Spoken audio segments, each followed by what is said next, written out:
Hey, good morning. So here I am on day 3 of taking you through my journey with fear, anxiety, and panic attacks. And what I said on day 1, which was this last Monday, that God's kind of given me a vision to say, I want you on there on Mondays, Wednesdays, and Fridays right now. Not sure how long I'm going to do this. Hey, Amber, how are you? I love you. But I'm here to do this, to use Facebook for good. We see it a lot of times. Used for arguing, used for giving our political stances, used for just spilling all of our stuff, but I prefer to use it for good. I prefer to use this tool to reach a lot of people. Why? Because there is a lot of people that struggle with this fear, anxiety, and panic attacks. I'm not going to go back to square one because that's what I did last Monday and Tuesday. So you're going to have to go back there. But just briefly, this journey began when I was very, very young. I never knew a time without fear. I was adopted, came here when I was 2.5.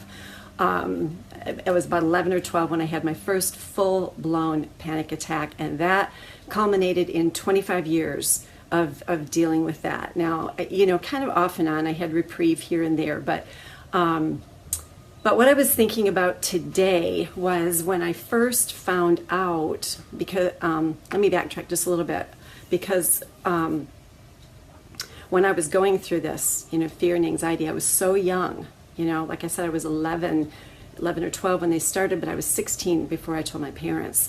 So during that whole time, I'm just trying to process this in my own mind. Nobody's talking about this. Like I said in the last video, I can't Google it. I can't go online. I can't see, what this is. Why is this happening to me? I'm just, in my own mind, I'm thinking, what is it? I've got a dreaded disease. I've got something wrong with me. There's something wrong with my head. I've got a brain tumor.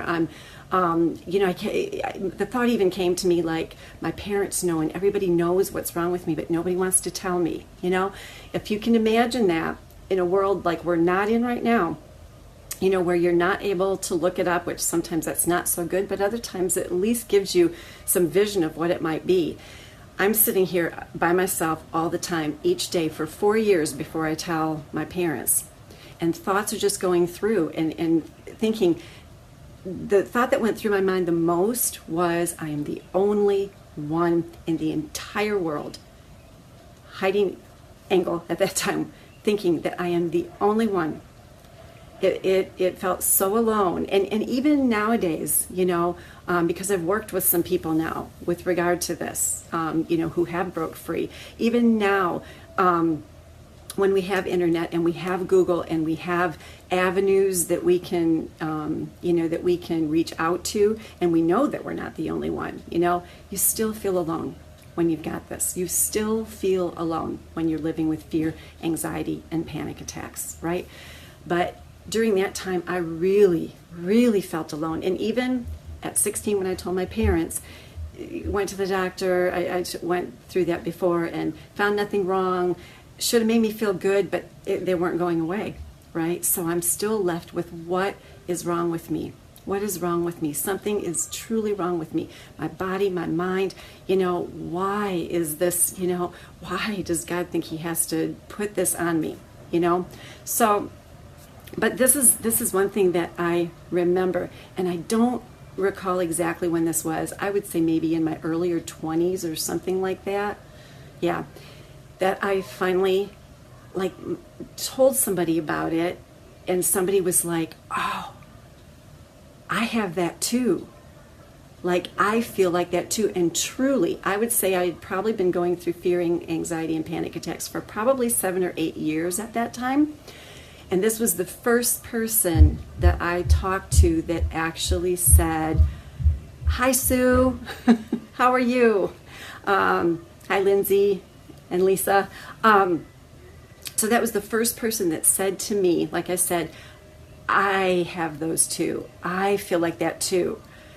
Now, while we were both struggling, it gave me peace and comfort to know, like, wow, there's another person. There is another person that feels like this. Because for 8 years, truly, I know that sounds really odd, I really felt like this could not be happening to anybody else in the world. Like these feelings are so awful, are so dreadful, leave me feeling so drained and so my mind, like, truly, like I must be going crazy, right? But I found somebody else who struggled with it too.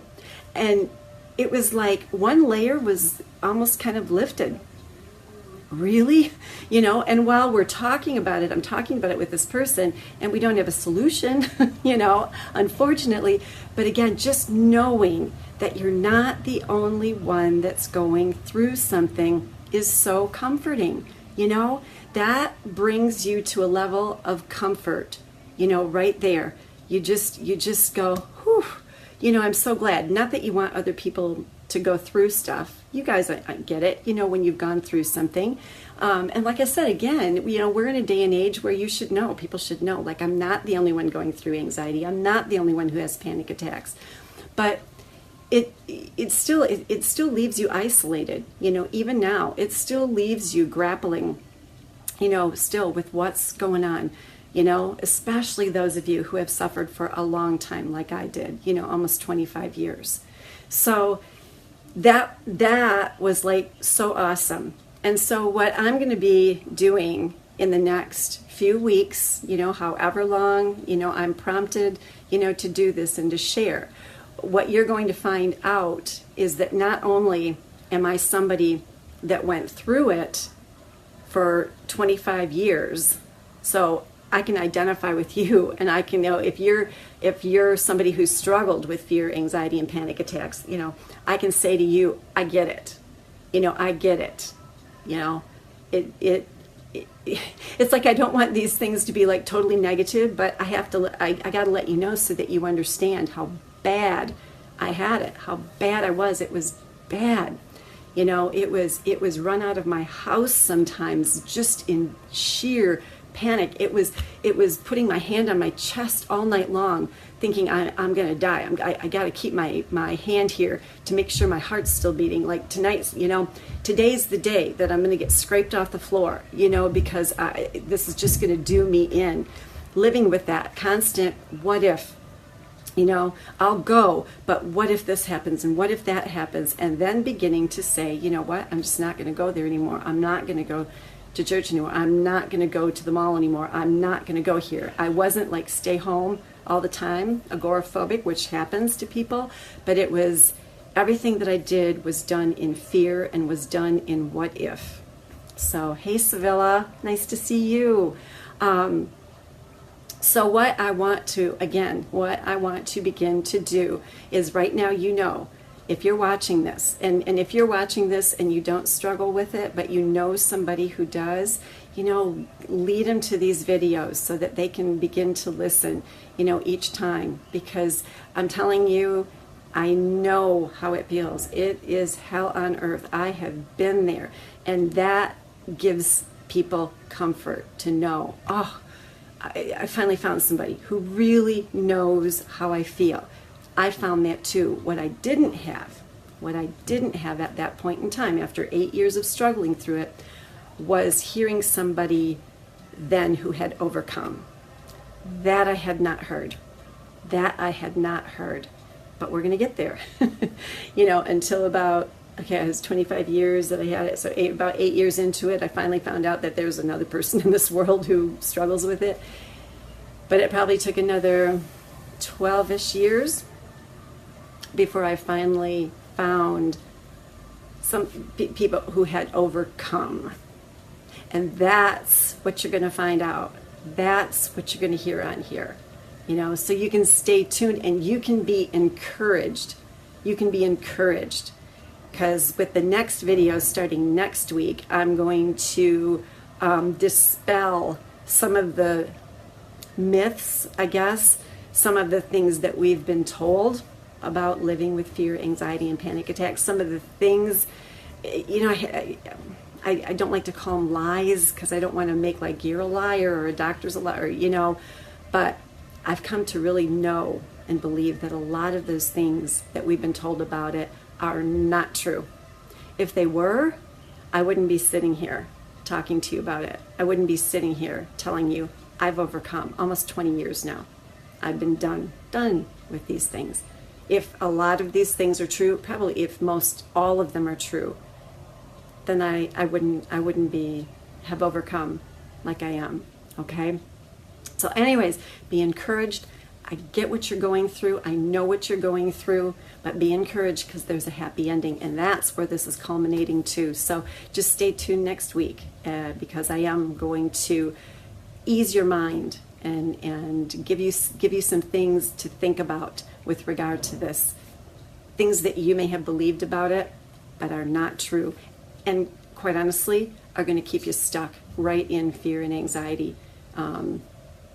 Forever if you keep believing them. So anyways, you guys have an amazing day. Again, share these with people who need them and who are going through fear, anxiety, and panic attacks to give them encouragement. So have a great weekend, and I'll see you guys back here on Monday, Memorial Day. I'll do it anyway. Yeah. Thanks for watching and sharing.